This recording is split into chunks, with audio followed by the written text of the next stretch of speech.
Lawful Evil, Cleric of a Fertility Goddess, tries to derail my first ever campaign. I'm going to start this by giving consent to any YouTubers, Twitch streamers, or whoever else may want to read this post on their channels. Saves us both time, and I really don't mind because I doubt the problem will ever read this. Even if he does, I don't care. He should realize he was in the wrong by now. Also, this happened a year and a half ago, so my memory of it may be a little off. Backstory. My junior year of college, I finally convinced a few of my friends to play some D&D with me. We were all pretty new to the game, and I had offered the 2DM for them. Being a poor college student, I didn't want to purchase a module or deal with finding one for free, so I decided to homebrew the campaign. The world was fairly well built, but my story definitely needed some work. And as the title mentions, this was the first campaign I ever DM'd. I asked a friend if he would like to be a player to give me feedback and help me out along the way, since he had a lot of experience and he was happy to join the campaign. He lived nearby my college, so it worked out really well. He wasn't the problem, and it was great reassurance when I was doing really bad, as what the problem player had said really started to affect my storytelling. I'll also be the first to say my campaign was very rough. Encounters were unbalanced, the NPCs felt out of place or inconsistent, but the input from the rest of the players greatly helped the story improve. The problem came as a person one of the other players had dated. At first, he seemed fine. He had experience in D&D, and I thought he would be a viable asset along with my friend. Needless to say, that is not what happened. Now then, on to the story. Story time. The characters in this story are as follows. Me, the DM, struggling along to make everything enjoyable for everyone. Paladin, my experienced friend who is amazing with both role-playing and helping me with the campaign. Human variant Paladin. Don't remember subclass. Warlock, one of the newer players. He had been making characters and apparently playing some one-shots on Roll20, but all of what he made intended to be min-maxed and have abrasive personalities. Still never went out of his way to be a problem to people in combat or anything. Tiefling, Warlock, Fiend, because haha, fire go burr. Fighter, one of the new players, not important to the story, but I felt like I should include them for party-size purposes. Half-elf fighter, they used a trident and missed a lot. Rogue, the last of the newbies. She is the one who had dated the problem briefly and invited him to the campaign. She didn't know he would be the problem, but brought the problems up to me. Tabaxi Rogue. Cleric, the subject of our story. He was playing a cleric of some unearthed arcana goddess who usually only had priestesses and believed in pacifism. If anyone can tell me the goddess, please do. I think it started with an H. We initially had a session 0, but nothing of note happened there. Everything seemed to be okay. Everyone's characters seemed okay to me. This was my first mistake, as I did not look at everyone's sheets personally to make sure I knew exactly what they were playing, the backstories, or to check for any discrepancies, so things quickly rolled to Session 1. Session 1. Immediately, a problem arose as I had not planned fully ahead for the personality and voice for the NPC quest giver. Yes, I'm aware I railroaded them hard, but again it was my first campaign I ever GM'd and the first one I had made. He ended up having a drug addiction unintentionally and being overly paranoid. The new players at least found part of it funny, as we were dumb college students. However, Cleric would raise his first red flag that day, if only I had noticed. Cleric, since the king is a druggie, why don't we kill him and institute a theocracy? It shouldn't be hard to take him. Me, the king looks at you, pulls out a comically long sword, and begins to unsheath it. Go ahead and try me, you'll regret it. Cleric, well, the sword won't fit in the room. Yeah, I should have noticed the problems right away, but I was dumb and new. Plus, none of the other players felt like it was a problem right away. We managed to defuse the situation, railroad them out the door, and had them on their first quest, clear out an old pub that was overrun with a cultist group known as the Cult of Desires. Session 2. The group arrived at the old pub and started to formulate a plan to infiltrate the cult to minimize fighting. Cleric says he has the perfect plan, and tells everyone to follow his lead. No one followed him into the pub, but waited carefully to see what happens. Cleric, hello, fellow degenerates. Anyone would be pretty peeved at being called a degenerate, but for reasons the players would soon find out, the cultists were extra mad at this comment. Cultist, what did you call us? Do you think we are like them? Gestures to a door on the right side of the players. Cleric tries to explain what he meant, but the cultist had none of it. Seeing the cultist getting angry and aggressive, Paladin rushed in to save the cleric and combat ensued. Nothing super notable from Cleric here. During the combat, Rogue had pushed the barrel of ale that rolled over Fighter, a cultist or two, and broke down the door previously gestured to by the very angry and now dead cultist. From the now open room, two very much naked people who were sitting around a stripper pole emerged. For some additional context, my player said, "The Cult of Desire sounds like a strip club," so I added this as an Easter egg for them. The only asked that they be spared and set free. Cleric decided that they could only be saved and not murdered by the party if they agree to convert to his religion. This should have been my second red flag from him, but again, they didn't trigger alarms at the time. To avoid wasting the player's time during the session, I had these NPCs agree and leave. They were never confirmed to convert, so they just didn't. The party then eavesdropped on the cult leader, who sounded like a very evil, unlike German man. They made a plan to have a paladin take Cleric as a prisoner to the leader, then ambush them all. The plan went off without a hitch, and the cult was defeated. That should have been the end of it, but Cleric decided that the cult leader wasn't dead enough, proceeded to sacred flame the corpse for 5 minutes until the body was ash, and the body's ash was ash. Again, I didn't know how I missed this as a problem, but the party returned to the capital for the reward, and Session 2 came to a close. Session 3. A bit of disclaimer, things are gonna get more forgotten at this point, but that's because around this time, the Cleric's BS was getting more and more clear. This time, they went after the Cult of the World, who were located in a ghost town. Cleric, once again, tried to instate a theocracy.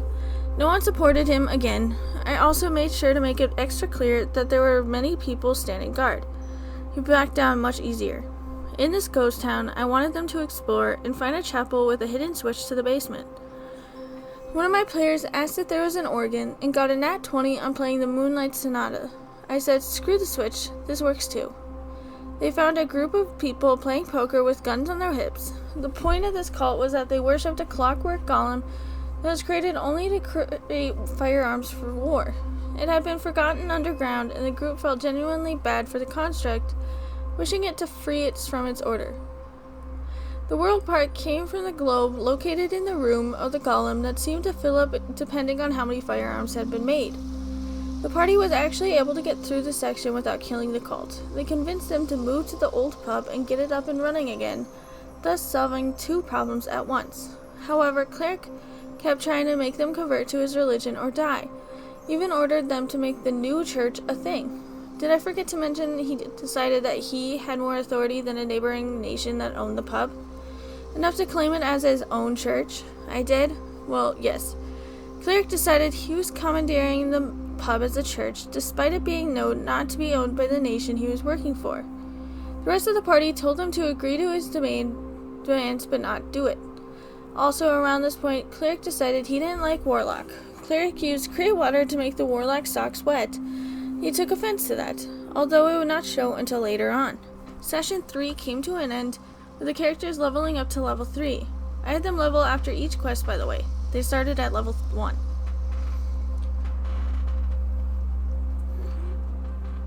Session 4. This session actually went pretty well. No attempts at theocratic takeover or anything. I had my favorite DM explanation of something during the session.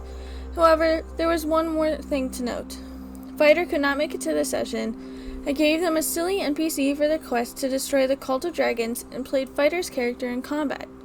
The only thing that should have been a red flag and I should have never okayed was allowing the players who were present for a session a feat. They fought a dragon, people almost died, and if the fighter was actually present, they may have done better, since I more or less asked what they wanted them to do. So I thought it was fair at the time. Cleric took Warcaster. Oops. Session 5. This was the point when I finally started to realize Cleric was a problem. I had planned a big battle where they would not succeed in stopping the BBEG from being resurrected. turned undead quickly, made the fight less threatening, and soon the cultists tried to revive our main villain were all killed.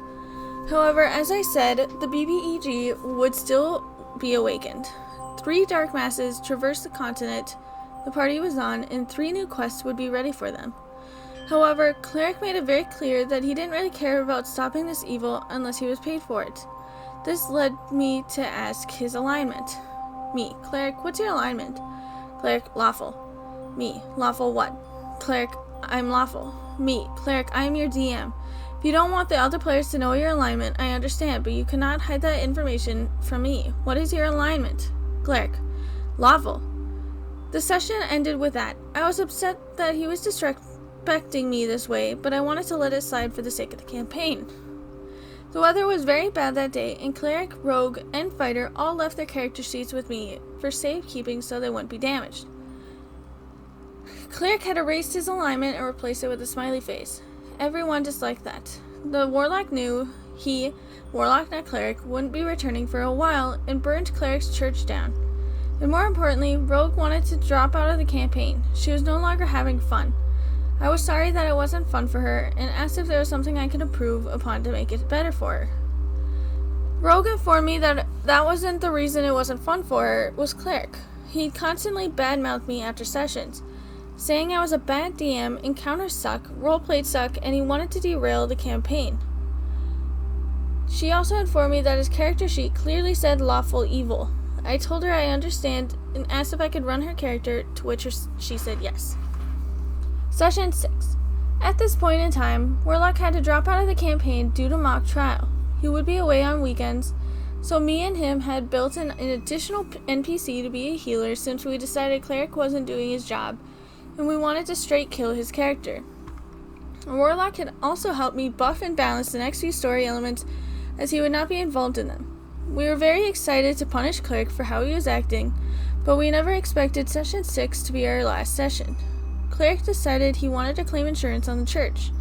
Didn't know he earned the church, to be honest, but okay.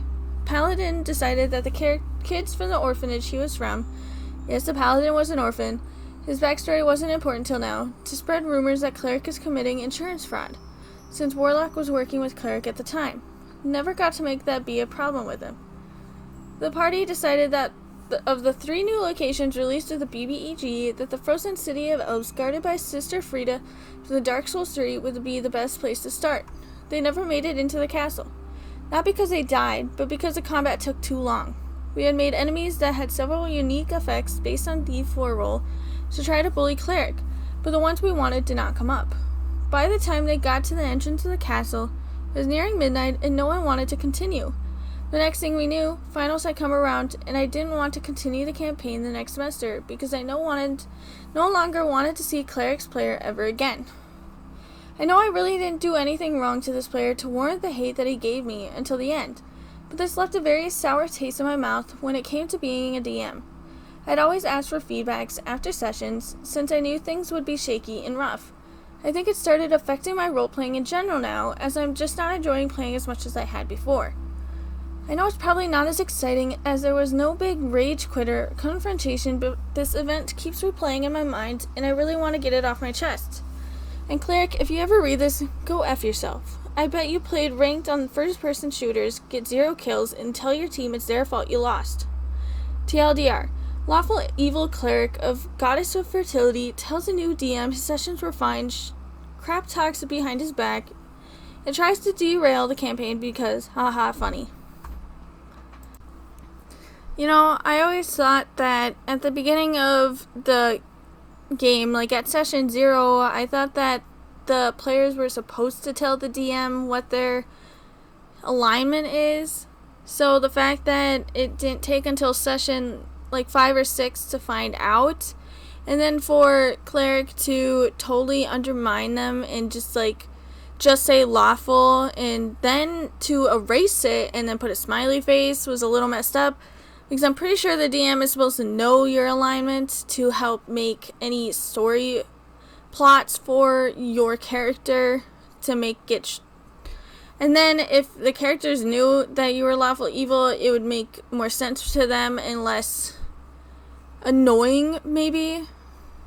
But the fact that the cleric pretended that everything was fine and then was talking crap behind the DM's back, even though the DM was very new, was kind of rude. If they had problems, just tell them, and not in a mean way. Tell them in a nice way.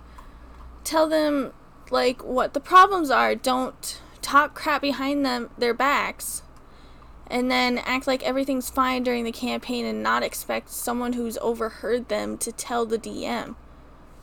But anyways, that's it for today. I hope to see you next time at Lace's Dungeon. Goodbye!